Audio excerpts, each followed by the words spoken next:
রমজানুল মুবারক। আসসালামু আলাইকুম। নুসরাত জাহান সবাইকে স্বাগত আজকের ভোরের আলো নিউজে। প্রথমেই থাকছে শিরোনাম। আওয়ামী লীগকে নিষিদ্ধ করার পরিকল্পনা সরকারের নেই, প্রধান উপদেষ্টা। আওয়ামী লীগের পুনর্বাসন জনগণ মেনে নেবে না, জামায়াতের আমির। ইতালির ভেনিসে রাইনার্স কালেকশনের যাত্রা শুরু। ইসরায়েলে নেতানিয়াহুর বিরুদ্ধে হাজারো মানুষের বিক্ষোভ।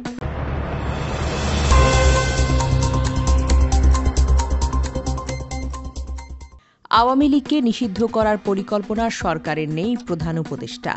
অন্তর্বর্তী সরকারের আওয়ামী লীগকে নিষিদ্ধ করার কোনো পরিকল্পনা নেই বলে জানিয়েছেন প্রধান উপদেষ্টা অধ্যাপক মোহাম্মদ ইউনূস। আজ বৃহস্পতিবার ইন্টারন্যাশনাল ক্রাইসিস গ্রুপের প্রতিনিধি দলের সঙ্গে বৈঠকে এই সকল কথা বলেছেন তিনি।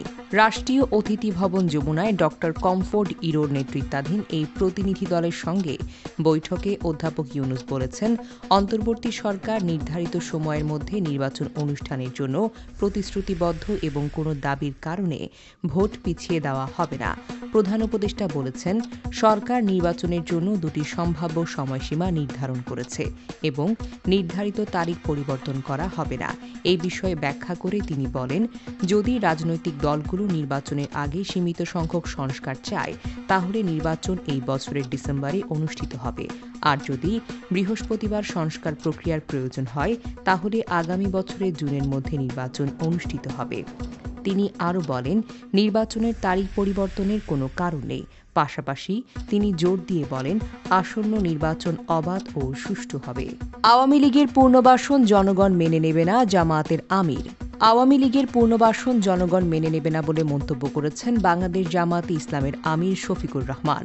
আজ শুক্রবার সকালে নিজের ভেরিফাইড ফেসবুক পেজে দেওয়া এক পোস্টে জামায়াতের আমির এই সকল কথা বলেন। একই সঙ্গে বর্তমান পরিস্থিতিতে সর্বস্তরের জনগণকে সংযত, সতর্ক ও ঐক্যবদ্ধ থেকে দলমতের ঊর্ধ্বে ওঠে দেশের বৃহত্তর স্বার্থে দায়িত্বশীল ভূমিকা পালন করার আহ্বান জানিয়েছেন শফিকুর রহমান। দেশবাসীর উদ্যোগে জামায়াতের আমির তার ফেসবুক পোস্টে লিখেছেন, বাংলাদেশের ইতিহাসে একটি গুরুত্বপূর্ণ বাঁক অতিক্রম করছে। দীর্ঘ ফ্যাসিবাদী শাসনের পর 2024 সালের 36শে জুলাই একটি নতুন বাংলাদেশ মহান আল্লাহর মেহেরবানিতে উপহার হিসেবে পেয়েছে জাতি। এই জন্য মহান রবের দরবারে অসংখ্য শুকরিয়া। এখন দেশকে অস্থিতিশীল করার জন্য পতিত ফ্যাসিবাদের দেশের ভেতরে এবং বাহিরে নানান ষড়যন্ত্রে লিপ্ত বলে মন্তব্য করেন শফিকুর রহমান। তিনি তার ফেসবুক পোস্টে লিখেছেন, বাংলাদেশে নির্যাতিত 18 কোটি মানুষের দাবি হল গণহত্যাকারীদের বিচার, 24 শহীদ পরিবারগুলোর পুনর্বাসন, আহত পঙ্গু অসংখ্য ছাত্র, তরুণ, যুবক, মুক্তিকামী মানুষের সুচিকিৎসা, একটি সুষ্ঠু নির্বাচনের লক্ষ্যে 15 বছরের সৃষ্ট জঞ্জালগুলোর মৌলিক সংস্কার সাধন করাটা প্রয়োজনীয়। ইতালির ভেনিসে রাইনার্স কালেকশনের যাত্রা শুরু। প্রাচীনকাল থেকে এই চাহিদা পূরণের লক্ষ্যে ব্যবহার হয়ে আসছে চারপাশের উপকরণ। সময়ের সঙ্গে সঙ্গে চাহিদা এসেছে পরিবর্তন। কারো না কারো হাত ধরে এসব উপকরণেও সেজেছে বৈচিত্র্যের আবহে। এভাবে সৃজনশীল নিত্য নতুন উপকরণ সামনে হাজির করে যারা, নিঃসন্দেহে তারা হলেন উদ্ভাবক। উদ্ভাবনীয় চিন্তা আমাদের আগামীতে টিকে থাকার শক্তি যোগায়। তাই উদ্ভাবক হয়ে উঠতে চায়, উদ্যোক্তা হিসেবে নিজেকে গড়ে তুলতে রায়না তাবাসসুম নিপা। বিসমিল্লাহির রহমানির রহিম। আমি রায়না, ইতালির ভেনিস ম্যাস্ট্রেতে রায়নাস কালেকশনস নামে ছোট্ট পরিসরে সমস্ত আপুদের জন্য ড্রেস কালেকশনস নিয়ে আজকে শুরু করেছি। আমার এখানে আপুরা সমস্ত প্রকারের কালেকশনস পাবেন, গাউন, 3 পিস, শাড়ি, বাচ্চাদের ড্রেস, ব্যাগস, জুয়েলারি। আর আমার এই ছোট্ট উদ্যোগের জন্য সবাই আমাকে দোয়া করবেন, সবার জন্য শুভকামনা, আমার জন্য সবাই শুভকামনা করবেন। আর আমার শপে সবাই আসবেন। আমার শপের অ্যাড্রেস হলো ভিয়া ফিলিজাদি 38। ইতালির ভেনিসে ভিয়া জোবান্নি ফেলিসাতি 38-এ রাইনার্স কালেকশন নামে যাত্রা শুরু করেছেন নানা রকম পোশাকের সমাহার নিয়ে সম্পূর্ণ নতুনভাবে একটি শোরুম উদ্বোধন করেছেন।